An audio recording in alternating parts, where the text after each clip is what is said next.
the afternoon drive on the Fan. Never return words spoken. Yes. Run that back. We are all weekend. Afternoon drive. What up? Run that back. Oh, 202. We might have to retire it. I don't know, memorialize it, dip it in bronze. Sports Radio 1019 FM, Sports Radio 66. It is the Fan. I'm Chris. She's Maggie. He's Bart. Solemn you. What up? 877-337-6666. We are going to spend quite a bit of time discussing sports today. Yes. That we can promise you. But let's obviously address the situation that's out there and the stories which all seem to be pointing to Mike returning, and that certainly appears to be the case. And look, all we can tell you is this. We're not going anywhere. We're going to be a big part of this radio station for a long time. And this is a business. And you are talking about someone in Mike who was wildly successful for 30 years. So it only makes business sense to welcome somebody like that back into the fold. You get it. Is it awkward? Of course it's awkward. Of course it is. A little bit. Does this mean that all three of us are going to have to share office now? I hope No, not. it's actually going to be all four of us. Mike's going to be in there with us. I think Boomer's losing his office, if I'm not mistaken. But No, they look, wouldn't do that. Honestly, we know this, okay? We have a job, and I use air quotes when I say job, where we talk about sports for a living, and they pay us well to do it. And we appreciate you guys listening, because if you didn't, we wouldn't have this opportunity to begin with. So we're going to keep doing our show whenever that is, and keep enjoying the fact that we get to hang out in the sandbox of life doing this. This radio station is an institution, to say the least. And one thing that we have always known is what a valuable piece of real estate airtime here is. And it has never been lost on any of us. And there is room for all of us here, and we're all going to be here. So our show is going to continue to grow, and we're going to, I guarantee you one thing, we're going to have a ton of fun doing it. Yeah. And if Mike's back in the afternoon, which it certainly looks like that's going to be the case, it only makes the radio station stronger. So we're going to keep doing what we do, and just the mere fact that there's the great interest in it that there is tells us all we need to know. Yeah. I mean, listen, the station, it's a powerhouse. And it's not one person, it's all of us collectively that make the powerhouse, from the morning show to Joe and Evan to us and with Mike. And as you said, there's room for all of us here, and all of our voices can be heard. Cannot forget Schmooze and everyone else. Yep. I mean, nobody's going anywhere. This is a great lineup, 24 hours a day, 7 days a week. And it's going to continue to be that. And, we're going to continue to be something different. That's why they hired us in the first place, right? Fresh perspective, a little something different. You've gotten a taste of what Bart is like, what Carlin's like, and what I'm like. And we're going to continue on that path, and we're going to continue, like you said, to grow as a show. And we, honestly, I mean, the fact that we get to have the fun that we have, that we've gotten, the amount of support that we've gotten to this point has been fantastic. Yeah. So we're going to continue rolling, and we know that it's all about you guys. It's not about us or whatever happens at this station. It's about you, the listeners.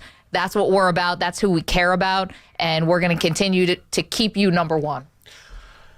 Bart? I'm just trying to get out the house. I mean, really. It's a part-time job for you. Because, I'm the only one here that has retired before. So, listen, retiring isn't fun. So, I'm happy that I get to share this piece of real estate with you guys, get to really let the fan base, let the New York fan base in, the media world, whoever, let them get a glimpse of what I'm like, our opinions from an athletic perspective. I think we all bring unique perspectives to the show, to the fan, and I'm enjoying the ride. So, listen, criticism, arrows don't bother me at all. I'm just here to have fun and a good time. And when it's not fun, I won't do it. I've said this. I mean, when people ask me what it's like to do this show, without a doubt, I've said that the absolute best part about doing this show is doing it with you two. Yep. It has been so fun. This is not an act that we're putting on. We really like each other. We're really having a good time. We're going to continue to do it. Yep. And I'm thrilled for that. And I'm thrilled that we get to do it here, because for me personally, this is where I got to grow up professionally. and I have always loved this place, and I will always love this place. So whatever the future holds here, hopefully it's something that'll get ironed out here in the near future. We do know we're going to be here, and we're going to be doing our show. And I know the check better clear. Well, that's also a concern. And I don't think that'll be a problem either. But I'm good. Hey, we're having a blast doing it. So let's get to it. Yeah, let's do it. And the place to start today is, and we'll just tell you this in advance, an interview that we taped this morning with Josh Rosen, and we're going to play it for you at 3 o'clock. And this is, when you walk away from this interview, if you don't want him to be the quarterback for the Jets or the Giants for the next 20 years, I'll be shocked. But let's talk about where we are with this draft for a moment, because when you talk about Saquon Barkley and you talk about the New York Giants, it is looking more and more and more and more like it is a done it's happening. Deal. I think it's happening. Have you noticed the last couple of days? You probably haven't, because different places have promoted it. We were supposed to have Saquon Barkley yesterday. Other places, I think the morning show was supposed to have him this morning.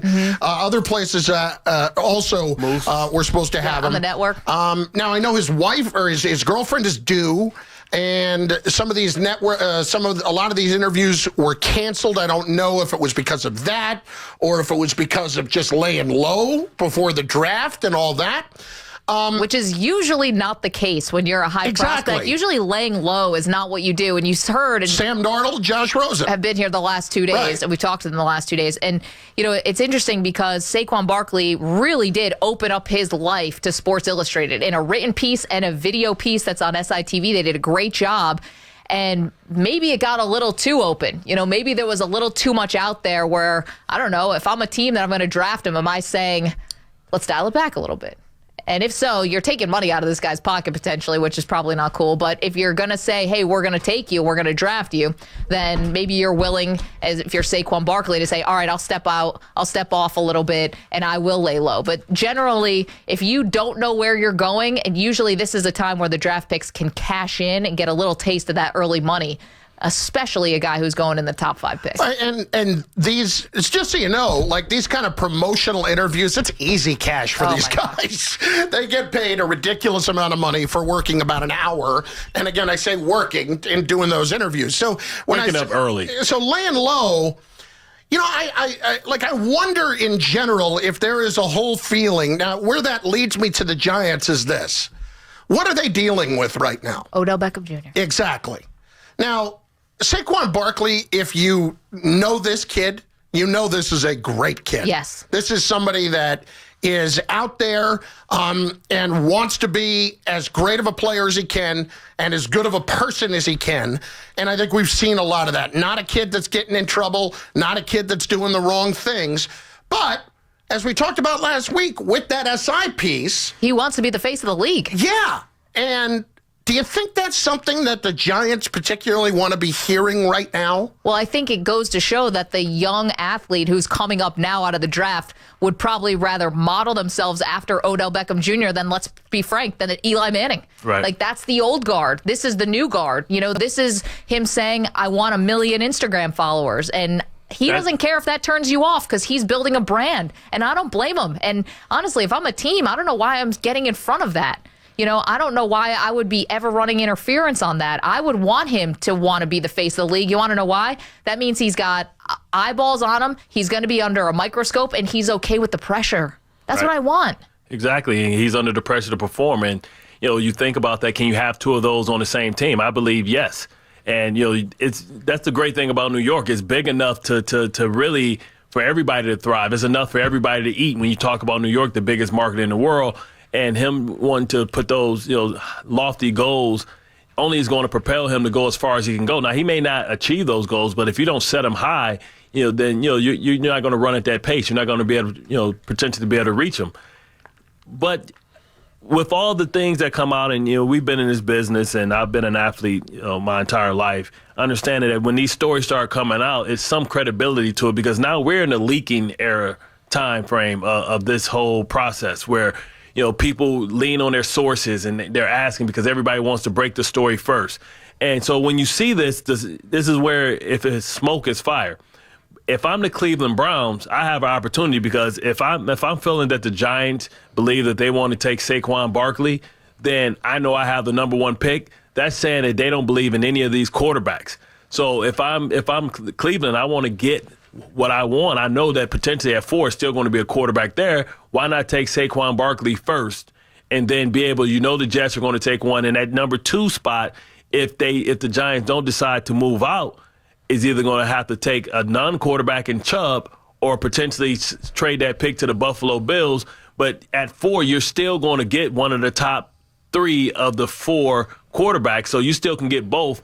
If you believe that, Saquon Barkley is a game changer, the best player in the draft, and the highest rated player on your board, you want to be able to get him and potentially another gold jacket type player. See, this is still why I'm holding out hope that the trade is in the offing, because I do think they need more than just the one player. Right. And I do think if you are setting it up that way, and the Cleveland Browns do get into that mindset of, damn it, we better take them, and they're locked in on one of 2 other quarterbacks, let's say. And especially if Rosen's not one of them. Yeah, but the only way to make sure that you get one of that other 2 quarterbacks, I mean, that's, again, operating under the assumption that the Browns would love 3 quarterbacks. Right, where we're saying reports, that they in consideration for Baker Mayfield at number 1. Right. You never take Baker Mayfield number 1. If that's the case, that's still when what at the wall, hoping it sticks. Yeah, but if you put that out there, or that's also just at this point having to literally turn over every rock and try every single scenario. But at this point, I'm convinced it's Saquon Barkley to the Giants, done deal. Unless if the Browns want to come up and get Barkley, quite frankly, I don't think the Browns can mess around here. I mean, The Giants feel like they probably have a little bit of wiggle room considering they do have Eli Manning. Whatever Davis Webb is, maybe they get a quarterback in the second round or a little bit later if there's any left. There could be 6 quarterbacks that go in the first round here. I mean, that'd be the first time since '83. 5 quarterbacks went in the first round in '99.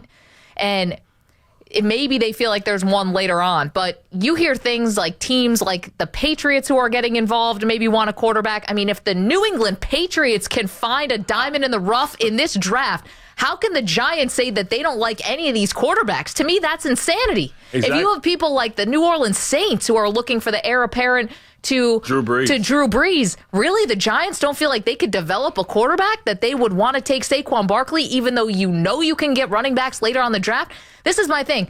Giants, do whatever you want. You want to take Saquon Barkley second, you'll be happy for the rest of your life. But it's your move. It's not the right move. The right move is taking a quarterback financially. The right move is setting up your future. Take Saquon Barkley all you want. He'll be feted. He will be. People here will love him, rightfully so. It's the wrong move. Davis Webb has one day, right? He had a 1-day mini camp to go out and prove himself that, hey, I can be there. His arm's going to fall off. He's going to be throwing so many passes. 216. I can't. 216 afternoon drive. Carlin, Maggie, and Bart at 877-337-6660.